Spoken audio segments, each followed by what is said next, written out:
Awesome. I hope everybody enjoyed lunch. Got a little rest, relaxation, sort of regroup for the afternoon. Welcome to our session here at Clickville Live, how to ensure your emails are hitting the inbox. My name's Mike. I work in product marketing at Klaviyo. Been here for about a year. A couple of just housekeeping notes before we get started. One, these slides will be available after the show. So not exactly sure on timing when they'll be sent out, but you will have access to them. So if you feel you have to write down the bullets, do not do that. Take notes as much as you need, but you don't need to copy down or take pictures. If you want, go ahead, but it will be available. Secondly, Q&A. Because we want to make sure we get through the content, we're going to hold all Q&A until the end. We've slotted about 10 minutes for that, and we'll get to as many questions as we can, but we won't be taking Q&A during the session just to make sure we get through that. Okay, so before we get started here, I need to introduce our awesome speaker. So Nader comes from TripAdvisor before coming to Klaviyo, and he was working on like a lot of price comparison stuff. So we are super lucky to have him on our data science team, and he's here to help you make sure you're getting all your emails read and delivered to the inbox. So without further ado, give a warm hand for Nader Fatui.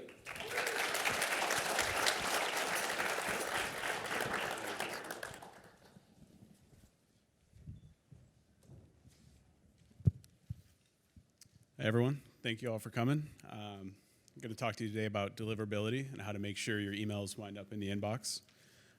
As Mike mentioned, my name's Nader Fatui. Unfortunately, I'm not smart enough to be on the data science team. I am a product manager. But I also wanted to introduce you guys to the two guys who keep deliverability chugging on a daily basis for Klaviyo. So that's Evan Gilbert, our manager of customer support, and Francis Baker. He's our senior compliance and deliverability specialist. I promise Francis is less pixelated in person, but we'll all be around after the show, after the discussion, in case you guys have any questions on deliverability. So I want to take you guys today through first defining what deliverability is, and then basically drilling down into each component of deliverability and how that impacts getting your emails into the inbox. So that includes sender reputation, sending infrastructure, making sure you're exercising best practices when it comes to user opt-in, taking a look at engagement and how different inbox providers consider engagement, looking at blacklists, kind of what they are, why they matter, and then basically just want folks to come away from today with a playbook of steps you can take within Klaviyo and along with Klaviyo to make sure that you're maximizing your deliverability. So you might be wondering, what is deliverability? So to illustrate this, kind of first want to decouple the term delivery from deliverability. Delivery is pretty unambiguous. As a sender, you send a message. Inbox provider gives you a success response. Great. You at least know your message got to the inbox provider. Now, what happens after that is kind of a black box for senders, and that's where deliverability comes in. So where your message ends up relative to a recipient inbox is controlled by inbox providers, and that can depend on any set of criteria, including the IP reputation of the sender, the sending domain reputation, how recipients historically engage with your messages as a sender, as well as the content of your email, and making sure you're not sending any spammy or potentially suspicious content in the eyes of inbox providers. Inbox providers and senders share the same customers, so it's important to understand that they have a responsibility to their customers to make sure that they're showing trustworthy messages to them. So you might be wondering, as a sender, how do I maximize my deliverability? One of the major pieces here of deliverability is sender reputation. So first want to talk about how you establish and maximize your reputation as a sender. So for inbox providers, sender reputation essentially represents which senders can I trust? And there are a lot of factors that play into this. Like I mentioned, recipient engagement, how often recipients are engaging with your emails and opening them, email content, avoiding suspicious links, spammy content, and I'll go into a couple examples of this shortly. Spam complaints, the rate at which recipients mark your emails as spam. Spam traps, I'll go into what they are and what it means when you hit them shortly, but something that inbox providers definitely evaluate is how often you hit spam traps. And making sure you're emailing valid email addresses. Inbox providers definitely look negatively on senders who make a habit of sending to addresses that don't exist or that end up bouncing for other reasons. And like with any other kind of reputation, sender reputation, it's hard to earn, it's really slow to build, but it's also really easy to lose. So first I want to talk through a couple examples of spammy content. And a little bit of me dies every time I see this, but an all caps subject line, or especially alternating caps subject lines, are really easy ways to get flagged by inbox providers for having spammy content. Sweepstakes type calls to actions, or you've been selected, is another good way to end up in the spam folder. And then something else that we've seen recently, and this is an example of a Gmail spam folder that Francis passed along, but it's essentially just changing the font of the sender from as well as the subject line within the inbox. It's trying to catch the user's eye, but it's also really easy for inbox providers to catch that and put that into the spam folder. So in addition to this, making sure you're not sending, links, a large number of links that link off your domain. These are all good ways to make sure you don't end up in the spam folder. Talking through spam traps as well, there are a couple types of spam traps. There are recycled spam traps. These are essentially old email addresses that inbox providers recognize as unused or that haven't been accessed in a long time. So when you hit these addresses as a sender, inbox providers essentially see that as you not having maintained or cleaned your lists well. So the solution here is just to make sure you exercise regular list cleaning. And I'll go through shortly kind of how to do that within Klaviyo effectively. They're also pristine, or as they're referred to at AOL, honeypot spam traps. These are addresses that never sign up to receive marketing messages, such that when they do receive marketing emails, it's an indication that the sender has bought or swapped a list. Solution here, just don't buy lists. And I'll go into how to drive kind of more qualified opt-ins as well. So with the kind of the pillars of sender reputation established, you might be wondering what you can control as a sender. So there are two major categories here: what you're sending and how you're sending it on one side. So that consists of your sending infrastructure, kind of how you're sending your emails, as well as the content of your emails, what you're sending. Similarly important is who you're sending it to. So making sure you're hitting qualified recipients and emailing people who, and it's going to sound a little bit basic, but emailing people who open your emails and not emailing people who don't. It sounds simple, but it's definitely tougher in practice. So first, talking through sending infrastructure. It's one of the main pieces of deliverability because it basically dictates for inbox providers, if you have a strong IP reputation and sending domain reputation, that inbox providers can trust you as a sender. So the questions that inbox providers ask themselves when they receive a message is, one, can I trust this message? If they can't, it'll generally be bounced. Second is, does the recipient, does my customer want to see this message? If the answer to that is no in the eyes of the inbox provider, you're likely going to end up in the bulk or spam folder. So I'm going to talk to you through two types of infrastructure today, both of which are supported on Klaviyo: dedicated infrastructure and shared sending infrastructure. Dedicated infrastructure, it's pretty much what it sounds like. It's defined as sending from a dedicated IP address and sending domain. Some of the pros here are that you can control your own sending reputation. Nothing any other senders will do will impact your deliverability as a sender. Also, for end users and your recipients, emails will come entirely from your own domain. I'll go in through the counter example of that, where in Gmail for shared sending infrastructures, you'll see a suffix of the shared sending domain there. As you'll see with this example here, there's no such suffix there. Some of the cons or downsides to the dedicated sending infrastructure are that there is a little bit of additional upfront lead time. It's a process called IP warming that I'll go through shortly, as well as a required DNS update that needs to be made to enable you to send on your shared infrastructure. So IP warming, and the colors might not be super clear, so I'll try and walk through them a little bit. Basically, on the y-axis, you have number of emails sent, and on the x-axis, the days spent sending these emails. The blue bars represent emails sent from a shared infrastructure, and orange represents emails sent from a dedicated infrastructure. You can see that as more days go by, kind of the share of emails between shared and dedicated skew more towards dedicated. This is essentially because as part of IP warming, you can't just flip a switch and send all of your emails from a dedicated infrastructure. That domain has to establish reputation with inbox providers first. So to do this, you essentially start by sending a small number of emails daily from this dedicated infrastructure, and then kind of incrementally increasing that day over day as that reputation is established for inbox providers. What will happen if you just flip over all your emails one day is inbox providers will see this new sending domain.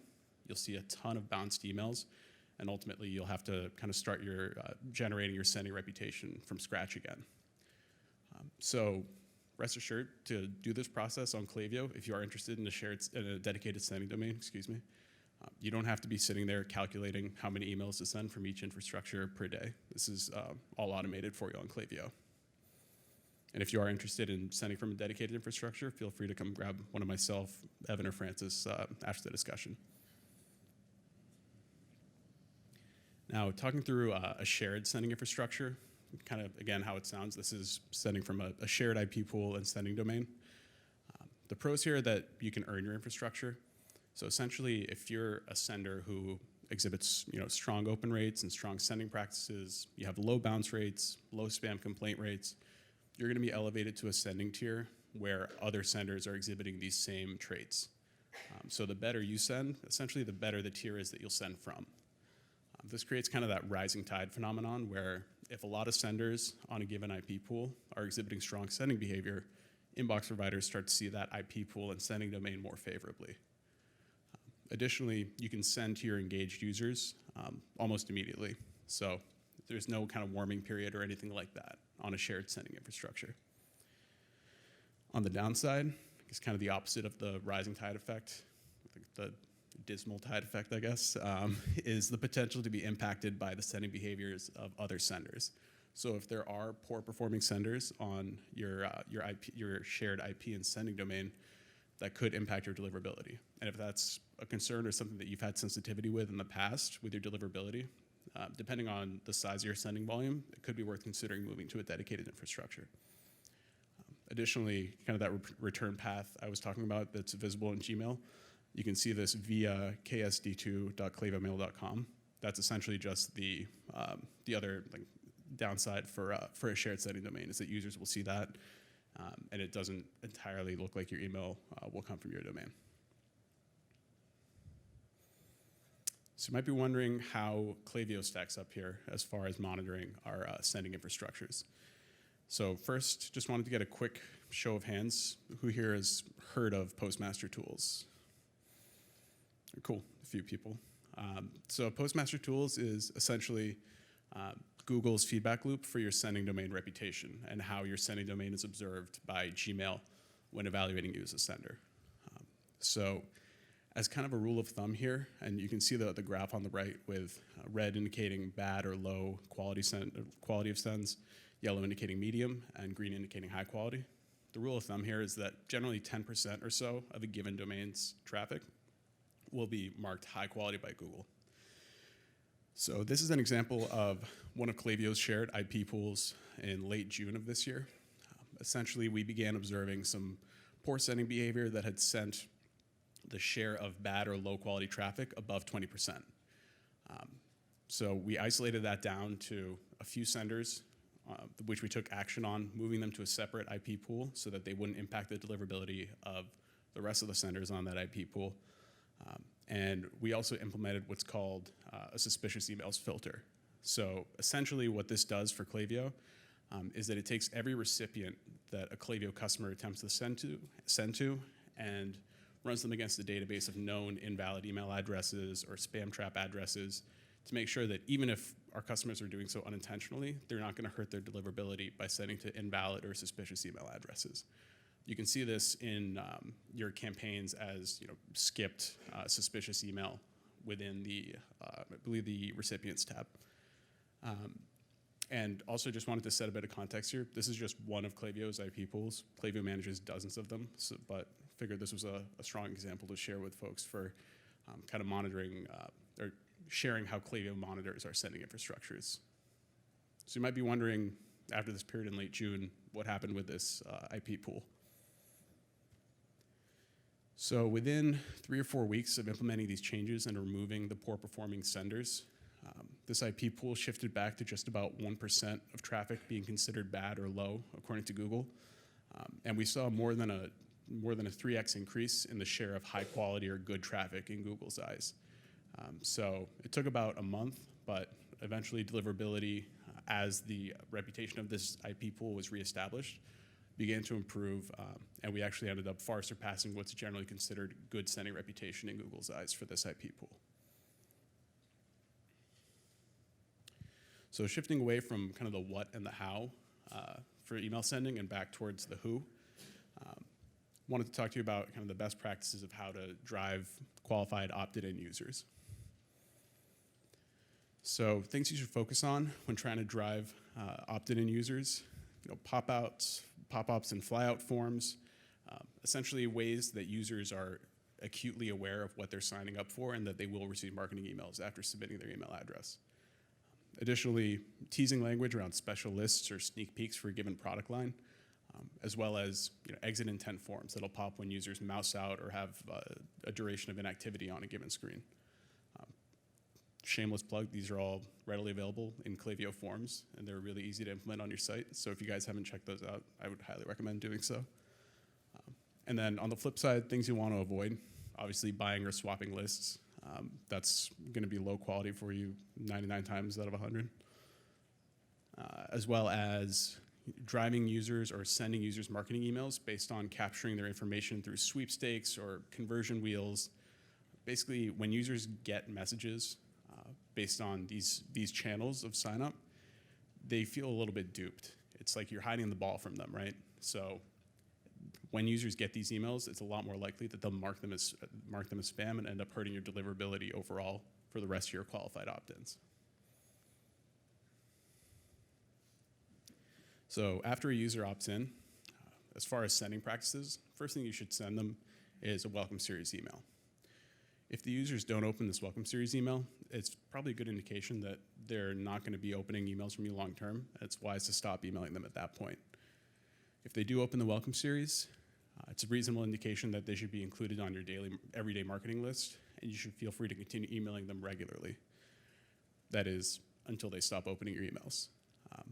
So once they are on your engaged list, you might be wondering, how do I make sure I clean my list and make sure that users who were but are no longer opening my emails are suppressed and are no longer receiving my messages? I'm glad you asked, because there's a pretty easy way to do that in Klaviyo. So when you want to list clean in Klaviyo, you'll go into the lists and segments section, and you'll create what's called an unengaged segment. You can specify the segment for users who have received one or more emails from you in the past year, haven't opened an email in 6 months, and aren't already suppressed. You export that CSV and upload it into suppressed profiles, and your master list is now clean. Doing this every month, 2 months, basically on a regular cadence, can help make sure that you're no longer sending to users who don't want to engage with or don't want to engage with or don't open your emails. As I'll show you on the engagement portion of the presentation, consecutive non-opens can be a big factor for some inbox providers as far as determining your deliverability as a sender. So making sure to clean your list is really paramount there. Speaking of, wanted to talk you guys through engagement and how various ISP inbox providers consider engagement. So as you can see from this table, there's no real consistency beyond opens being good and marks as spam being bad among the various major inbox providers. So when you look at Gmail, Microsoft, and AOL, they all have different windows of recency from when they consider a user engaged with you as a sender. So for Gmail, if they've opened an email from you in the past 30 days, you're considered an engaged user. Microsoft, so for Live, Outlook, Hotmail, that'll go back to 90 days. For AOL, we've seen between 180 and 360 days. So it can really vary inbox provider to inbox provider. There's also some inconsistency between the positive and negative signals that are associated with user activity, depending on the inbox provider. An interesting one that I like to key in on is for Gmail specifically. If you unsubscribe, if a user unsubscribes from you as a sender, that's still not necessarily considered a negative signal because that user was intended to receive that email to begin with.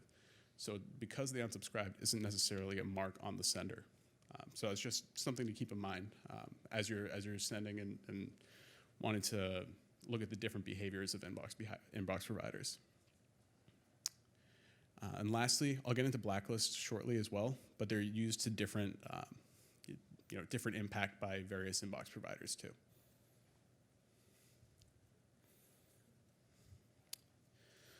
So when you're defining what an engaged user is within your Klaviyo account, you're going to want to look at first establishing your everyday marketing list. So that consists of users who have opened in, say, the past 90 days or who have signed up for your email list in the past couple of weeks. Beyond that, you want to create an engaged segment. So these are users who, say, have opened over a third of your emails. Based on your sending frequency or how you interpret an engaged user as a sender, you can vary these thresholds as you see fit. From an e-commerce standpoint, you're also going to want to create what's called a VIP segment. These are users who have, for instance, purchased more than once from you in the past 90 days. It's pretty easy within Klaviyo to create all these kind of robust segments. So if you haven't looked at the list and segments section extensively, would highly recommend doing so because it can really empower you to create some different ways of approaching recipients. And then as far as what Klaviyo considers to be good engagement for senders, again, this depends on the sender and the audience, but as kind of a company-wide benchmark, we like to say that open rates that exceed 15-16% are considered strong. Between 5 and 15% is a little bit concerning, but nothing too critical. But when you're below 5 consistently, that's when you're kind of in the danger zone. When we're looking at other deliverability metrics, such as bounce rate, if you're consistently below 0.5%, again, nothing you really need to worry about.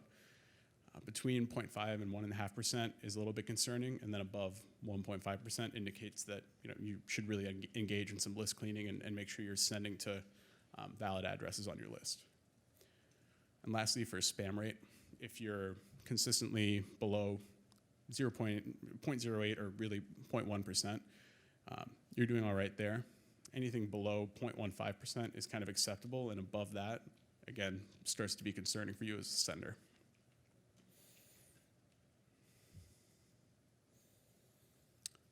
And then also wanted to talk through blacklists.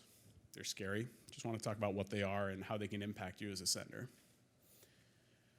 So blacklists are public lists of IP addresses that senders use, that are used to identify senders who either incur a high number of spam complaints, spam trap hits, or some combination therein. They're used by inbox providers to determine which senders kind of en masse they should allow or not allow messages from. And different blacklists, depending on the inbox providers, will have different impacts too. So for instance, Google doesn't use public blacklists for spam filtering.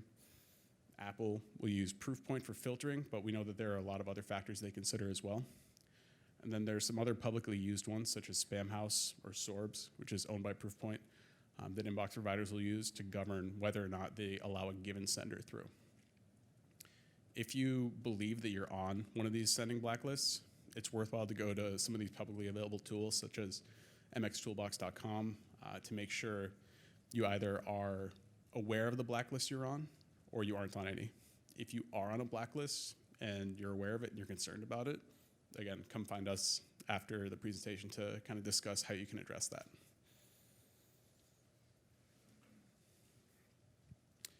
So in summary, kind of want folks to come away with one, that there's no exact silver bullet to making sure your emails get into the inbox.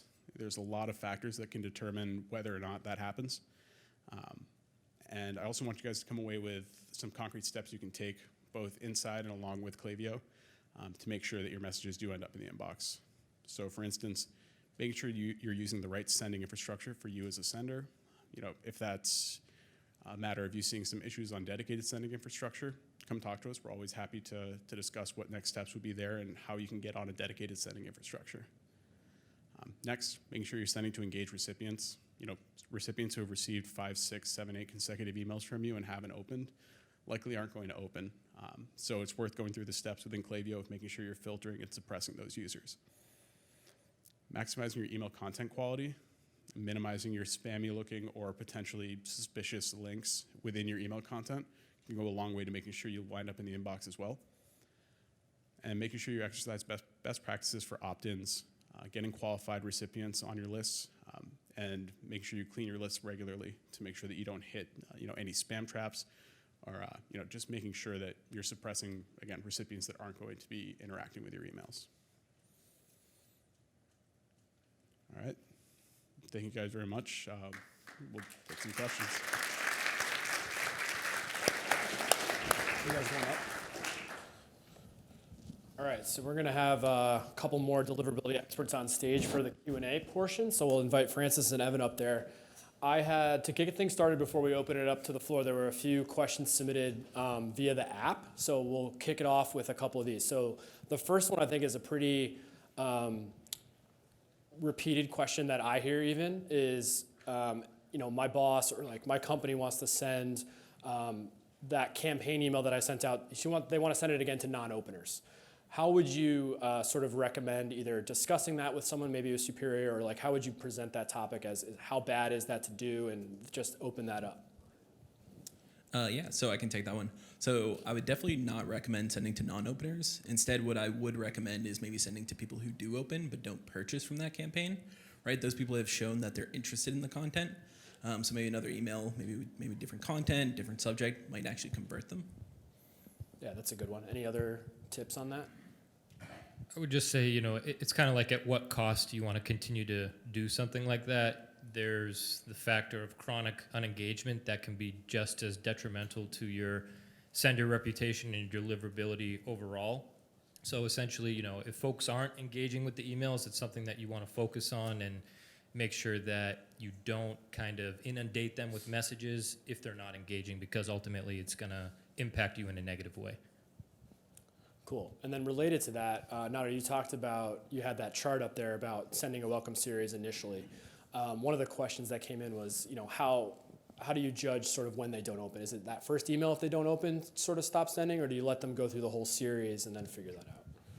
Yeah, I would let them finish the entire series, right? Most welcome series I've seen is never just one email. It's like 2, 3, sometimes 5 or 6, right? So I'd let them finish the entire series, give them multiple chances, and then at the end of that series, if they aren't engaging, then I wouldn't continue to email them. Cool, that makes a ton of sense. And then the last one before I open it up to the crowd that I received via the app is specifically around Gmail and having emails hit the promotions tab. The question was basically like, how do I, what are some strategies for getting out of the promotions tab and into like the direct inbox? Yeah, so when it comes to the promotions tab, one thing I always bring up is it's the adoption of promotions. To my knowledge, it's about 50% of users who use promotions, because it is an opt-in thing with Gmail. And with that said, of that 50%, only certain clients actually render the promotions for his inbox. For example, iOS Mail only will show it just in a normal inbox, like it's a normal email, where if you're on your desktop, it will show it in the promotions. So the adoption might not be as high as, or the impact might not be as strong. So it's really trying to understand why you're trying to kind of get out of the promotions, because marketing emails, right, that's kind of where they belong. As a user myself, when I'm looking for like promotion email or when I have time, I always do check my promotions, where inbox I expect important emails like password resets, confirmations, stuff like that. And then another thing, Gmail also rolled out, I think it's called Markdown, where they allow you to kind of style your emails that are in the promotions tab a little more differently, which can also help, right? All right, cool. All right, so at this point, we'll just open it up to the floor, and we'll catch some hand raising. We got a mic running around here, so. I'm curious about the ratio of imagery to text in emails, and what is the proper usage for that? Yeah, great question. Normally, I always recommend customers to have some sort of text, usually around 30%. I don't think there's any certain kind of math, right? You can definitely try it, play around with it. My biggest recommendation is make sure you have alt text, especially for customers who maybe don't render images, or for people that are using screen readers or something like that. But when it comes to just inbox placement, right, having all images isn't just going to make your emails go to spam, right, and it's not just going to make your email automatically go to promotions. Cool, thanks. It's something else to just kind of add to that as well, is if you want to have a some kind of ratio image to text. I think, Francis mentioned 30%. If your email is image heavy, it is very important to make sure that you do have that alt text, because in some instances, an ISP could evaluate that as someone attempting to mask text within an image that could be phishing related or something like that. So that's why it's important. So is there any hope for suppressed emails, or like once they're suppressed, are they just stuck there? Or is there like a path towards, improving your open rates, improving your status? Yeah, great question. One recommendation I always recommend customers is for the profiles that have stopped engaging but maybe have purchased in the past, try to retarget them on like another, like for example, Facebook, Google, something of that nature. I definitely wouldn't recommend, consistently emailing them from a deliverability standpoint. But if you have like a big sale coming up or something like that, and you have profiles who tend to kind of be like only active during the holiday season, definitely try to, send to them again during the holidays, but don't make it like a consistent thing. And is there like a way to kind of bulk unsuppress a group for that time period, or would you just keep them in a segment that's like super unengaged? Yeah, exactly, right? You don't have to suppress them. You can just leave them active in the account and just make sure when you're sending your normal campaigns that you don't by accident send to them. Cool. So you talked about the skipped email. They have more chance to be email that are not real email. So do you suggest that we take the list of skip and go and clear our list from those skipped email? Great question. As of today, I don't think there's a way to segment on skipped, so it would be a manual task. Right now with like the limitation with the product, I would just kind of leave them there, right? We're going to keep skipping them. They're not going to receive emails, so kind of have you covered there. Where's the mic? Okay. Thank you for the presentation. Very insightful. What's actually the difference? Why would you recommend suppressing instead of deleting them from your list? Because I know that's always also the option. Yeah. With suppressing, it's very hard to get somebody back on the list. Yep. And if you delete them and they buy again and leave their email, and they get back. Yeah, personally, I always recommend suppressing because you still have that data. Say, for example, if you have custom properties from maybe before when they used a managed preference page, birthday, something like that, if they do come back, you still have that data, so you don't have to re-ask them for that data. But they do need to re-opt in, right? Correct. Yeah, okay. Okay, my question has to do with dedicated infrastructure versus shared. Is that the domain that you're sending it from?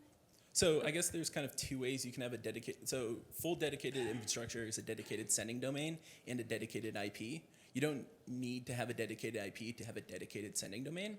A dedicated sending domain, that just signs the email, so it's kind of setting up SPF and DKIM for the email. Where a dedicated IP, it's just yours. You're the only sender on that IP. Does that help? A little. My website, it's canvasstyle.com, so that's my domain.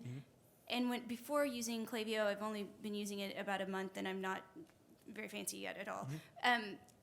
I used canvasstyleemail.com for my like a campaign domain for emails, and like a developer that's helping me with some of the Klaviyo stuff had asked me why I was doing that and suggested I just use domain, my website domain.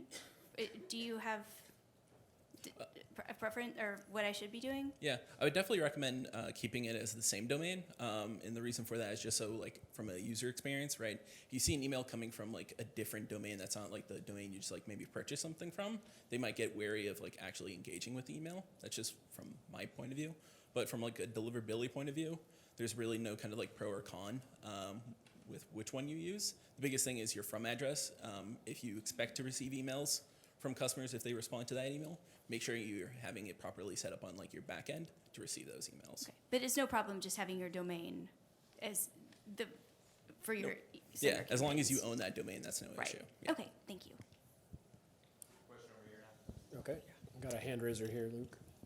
Again, regarding the unengaged users, doesn't the logic just allow you to separate out separate those out and not email them? It seems like you talked about removing them from Klaviyo or extracting the data and then through CSV, then putting them in a separate bucket. So can you just talk about that? It just seems like the logic should allow you to just not email them. So there's definitely two ways to go about it. You can create a segment that just targets engaged people versus, excluding unengaged. I guess it's just really kind of personal preference on that. When I'm working with customers, a lot of times they have just one list they like to send to, and they have and they want to just exclude those unengaged people, so they can kind of filter on that in the view trends area, where you can select a specific list and see the trends. Okay, all right, thanks. This is in regards to the email titles. So I ran an A/B testing a standard title and then the all caps. I mean, after seeing your guidelines, I'm pretty much following everything but that one thing. And in turn, we had a lot more clicks, a lot more sales through the all caps. Like, how bad is that, and should I just stop doing it completely? Yeah, great question. Just like anything with email deliverability, right? There's multiple things that go into whether your email is going to go into spam or not, right? One single thing having all caps is not going to be the reason your email will go to spam, right? If the inbox provider is seeing your email and besides that, that's the only issue, they're not going to place it in spam. But if say for example, if you're always sending to really unengaged people, you're not following best practices and your emails aren't performing that great, then that's not going to also kind of help. So just generally speaking, if I'm following all the other guidelines and just do all caps, it's okay? Yeah. Okay, thank you.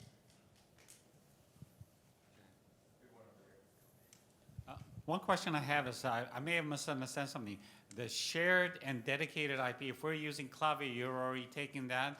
Or is there another option where we can choose a dedicated IP through Klaviyo? We do have the option as a dedicated IP, yes. That is something we can talk after more on what the process of that is. But we do offer dedicated IPs. It's just not something I think we have you can't go in the UI and just select you want a dedicated IP. So by if by default we're on shared, so you're already taking care of some of the back end reputation. It's not something we need to do unless we're sending our own email. Is that correct? Correct. Oh, thank you. Need the mic here too. Yeah. Okay. Hi. I want to run a strategy that I've been using to reactivate unengaged contacts by you, and let me know if there's anything I should be concerned about with it, or if there's a better way to do it.